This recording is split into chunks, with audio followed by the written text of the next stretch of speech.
Judge Gorsuch receives help from unexpected group. Welcome back to Atreyu News.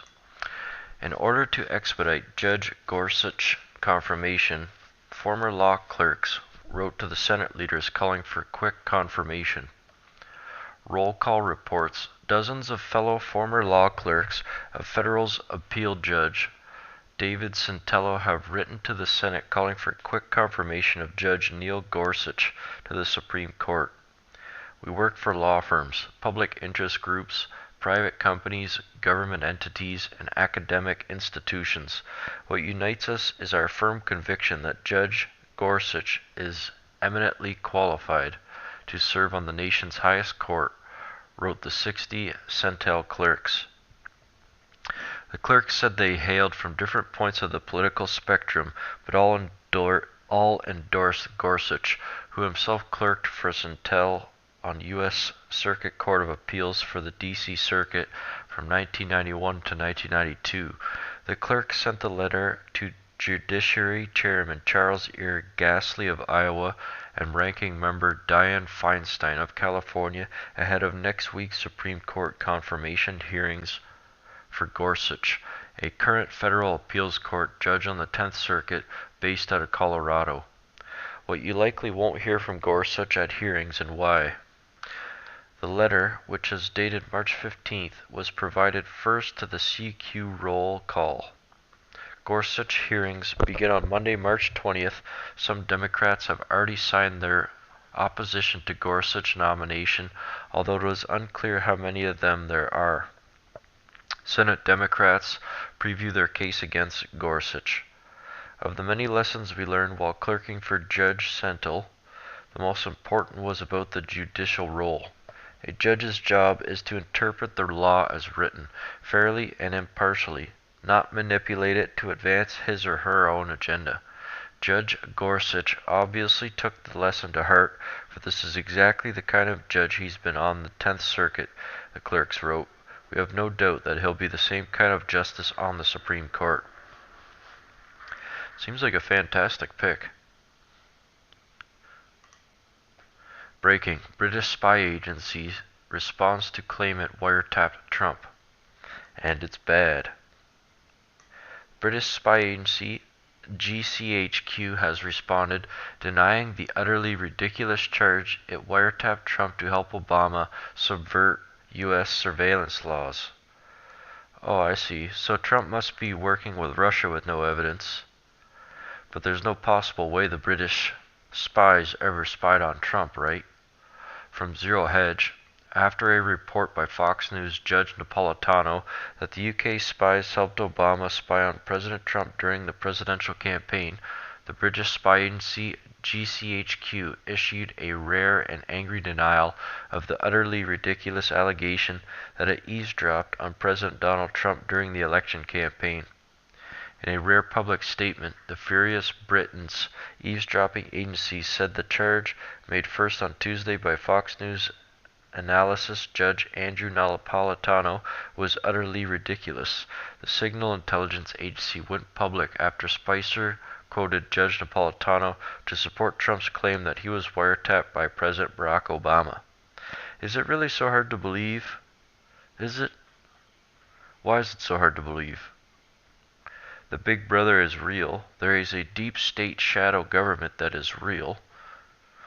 In a testy press briefing Thursday, Spicer cited former New Jersey judge Andrew Napolitano, who alleged on Fox News that Obama went outside the chain of command and used the British agency so that there were no American fingerprints on surveillance of Trump. Spicer said it was one of the many reports that suggest the president's claim merit looking into it. It brought a swift, highly unusual, and furious public response from GCHQ, which is broadly similar to America's NSA and monitors global communications. Recent allegations made by media commentator Napolitano about GCHQ being asked to conduct wiretapping against the then president-elect are nonsense, a spokesman for GCHQ said, adding that they are utterly ridiculous and should be ignored. Traditionally, GCHQ never comments on criticisms of its work beyond saying it always operates under a strict legal framework. Earlier in the week, Reuters reported that an unidentified British security official had denied the allegations that the GCHQ had eavesdropped on Trump. Trump, who became the president in January, tweeted earlier this month that his Democratic predecessor had wiretapped him during the latest stages of the 2016 campaign. The Republican president offered no evidence for the allegation, which an Obama spokesperson was simply false. As discussed earlier in the week on the Fox and Friends program, Napolitano, a political commentator and former New Jersey judge, said that rather than ordering U.S. agencies to spy on Trump, Obama obtained transcripts of Trump's conversations from Britain's Government Communications Headquarters, or GCHQ, the equivalent of the U.S. National Security Agency, which monitors overseas electronic communication. On Thursday, Sean Spicer quoted Napolitano's comment on the GCHQ. Based in a futuristic building named the Donut because of its shape, located in western England, is one of the three main British spy agencies alongside the MI6 Secret Intelligence Service and the M15 Security Service. The Donut. The White House maintains Trump will ultimately be vindicated of his March 4th tweet that Obama had my wires tapped in Trump Tower, despite bipartisan statements from both the House and Senate Intelligence Committee leaders saying they had seen no evidence yet. Well, of course they're going to say that. These are the same idiots that were against Trump in the entire election. Why would it be different now? We live in an age where the truth is much stranger than fiction. And when the globalists say they didn't do something, chances are they did it. It's like the opposite of what they're saying, like someone who says they're really, really rich. Not everybody. Of course, some people are going to say that and be telling the truth. However, when someone says they have a lot of something over and over and over as if they're trying to make themselves believe it, probably because they're the opposite of that. If they say they have a lot of money, they have no money. If they say they have a lot of this and a lot of that, they obviously have none of it. Breaking. Look which world leader is set to visit Trump in the U.S. today. German Chancellor Angela Merkel is set to visit the U.S. today, and many are wondering how the meeting will go, since President Trump had been so critical of the German leader and her immigration policies. I have a pretty good idea how it would go. Merkel, you're a fucking idiot. So thanks for coming out. Now get the fuck out of the United States. From McClatchy, D.C. While campaigning for president, Donald Trump slammed Chancellor Angela Merkel for ruining Germany. He called her decision to allow more than 1 million refugees into Germany insane.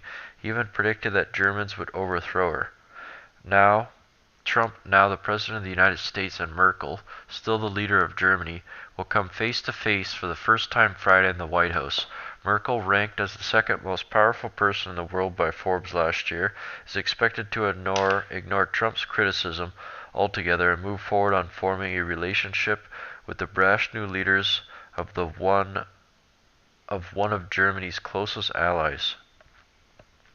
I told you at Time magazine would never pick me up as a person of the year despite being the big favorite.